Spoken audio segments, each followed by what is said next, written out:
সাংঘবের গল্পপাঠ চ্যানেলে আজকে আপনাদের জন্য রয়েছে উপেন্দ্র কিশোর রায়চৌধুরীর লেখা একটি গল্প তারপর। আপনারা যদি আমার চ্যানেলে নতুন হয়ে থাকেন তবে অবশ্যই চ্যানেলটি সাবস্ক্রাইব করতে ভুলবেন না। শুরু হচ্ছে আজকের গল্প তারপর। এক যে রাজা, তার ভারী গল্প শোনার শখ, কিন্তু তা থাকলে কি হয়, রাজামশাইকে কেউ গল্প শুনিয়ে খুশি করতে পারে না। রাজামশাই বলেন, যে আমাকে গল্প শুনে খুশি করতে পারবে তাকে আমার অর্ধেক রাজ্য দেব, না পারলে কান কেটে নেব। তা শুনে দেশ বিদেশের কত ভারী ভারী নামজাদা গল্পওয়ালা কোমর বেঁধে গোফে তা দিয়ে গল্পের ঝুড়ি নিয়ে আসে, কিন্তু কেউ রাজামশাইকে খুশি করতে পারে না। যাওয়ার সময় সকলেই কাটা কান নিয়ে দেশে যায়। গল্প বলতে গেলে রাজামশাই খালি বলেন তারপর তারপর তারপর করে গল্পওয়ালার দফা শেষ করে তবে তিনি ছাড়েন। রাক্ষস মরে গেল, তারপর রাজপুত্র বেঁচে গেলেন, তারপর বউ নিয়ে দেশে এলেন, তারপর ভারী আনন্দ হলো, তারপর আমার কথা ফুরলো, তারপর নোটে গাছটি মুড়লো, তারপর এমনি করে আর কত বলবে। কাজের শেষে একবার তাকে বলতে হলো, আর আমি জানি না বা আর বলতে পারছি না। তাহলেই রাজা বলেন, তবে গল্প বলতে এসেছিলে কেন? কাট তবে বেটার কান।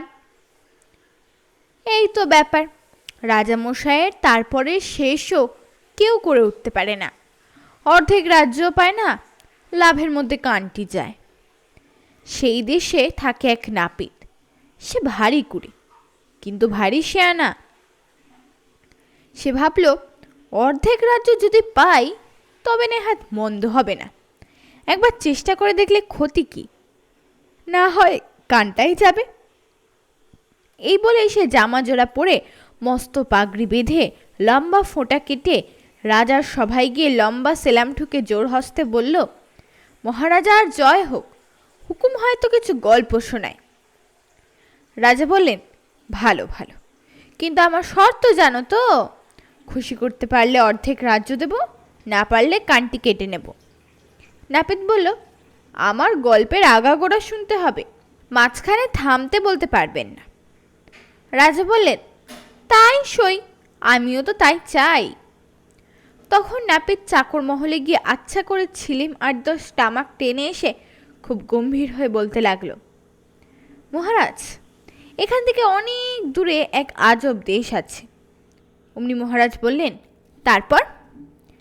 সেখানে অনেক দিন আগে ভারী নামজাদা এক রাজা ছিলেন।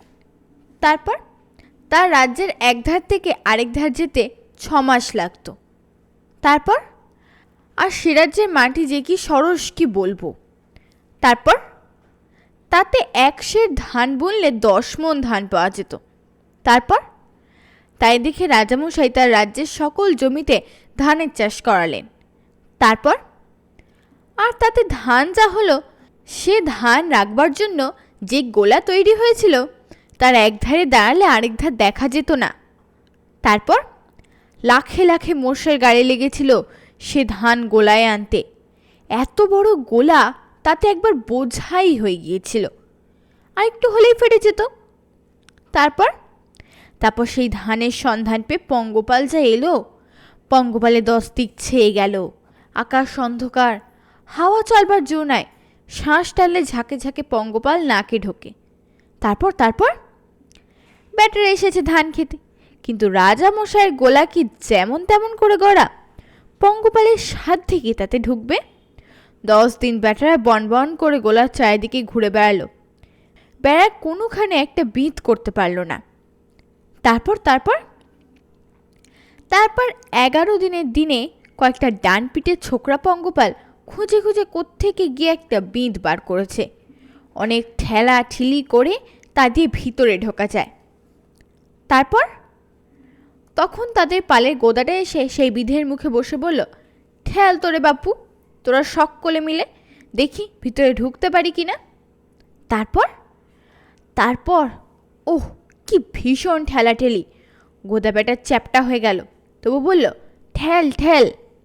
শেষে অনেক কষ্টে অর্ধেক ছাল বাইরে রেখে তবে গিয়ে ভিতরে ঢুকলো। তারপর ঢুকে একটি ধান মুখে নিয়ে বিধের কাছে এসে বলল, এবারে আমাকে টেনে বার কর। তারপর ওহ, সে কি টানাটানি! আর একটু হলেই বেটা ছেড়ে যেত। যা হোক, অনেক কষ্টে সে ধানটি নিয়ে বাইরে এলো। তারপর আরেক বেটা গিয়ে বসেছে সে বিধের মুখে, আর তেমনই ঠেলাঠেলির পর ভিতরে ঢুকেছে, আর একটি ধান নিয়ে তেমনই টানাটানির পর বাইরে এসেছে। তারপর তারপর আরেক বেটা, তারপর আরেক বেটা, তাহার পর আরেক বেটা। রাজামশাই যতই বলেন তারপর নাপিত ততই খালি বলে আরেক বেটা। দণ্ডের পর দণ্ড এভাবে কেটে গেল। রাজামশাই ব্যস্ত হয়ে উঠেছিলেন, কিন্তু না শুনে উপায় নাই, বলেছেন আগাগোড়া শুনবেন, থামিয়ে দিতে পারবেন না। সন্ধ্যার সময় রাজামশাই আর থাকতে না পেরে বলল, আর কত বলবে, এখনো কি শেষ হলো না? নাপিত হাত জোর করে বলল, সে কি মহারাজ, সবে তো আরম্ভ।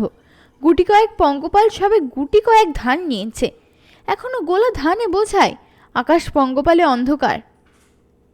কাজে আর কি করা যায়? আরও দুদিন বসে পঙ্গপালের কথা শুনলেন, তারপর আর কিছুতেই থাকতে না পেরে কেঁদে বললেন, আমার ঢের হয়েছে বাবা, অর্ধেক রাজ্য নাও, আমাকে ছেড়ে দাও, আমি একটু হাঁপ ছেড়ে বাঁচি। তখন নাপিতের খুব মজাই হলো। আপনারা তখন শুনছিলেন উপেন্দ্রকিশোর রায়চৌধুরীর লেখা একটি গল্প তারপর। আপনাদের যদি আমার গল্প পাঠ ভালো লেগে থাকে তবে অবশ্যই গল্প পাঠটিতে একটি লাইক দেবেন এবং গল্প পাঠটি বন্ধুদের সাথে শেয়ার করবেন। নমস্কার।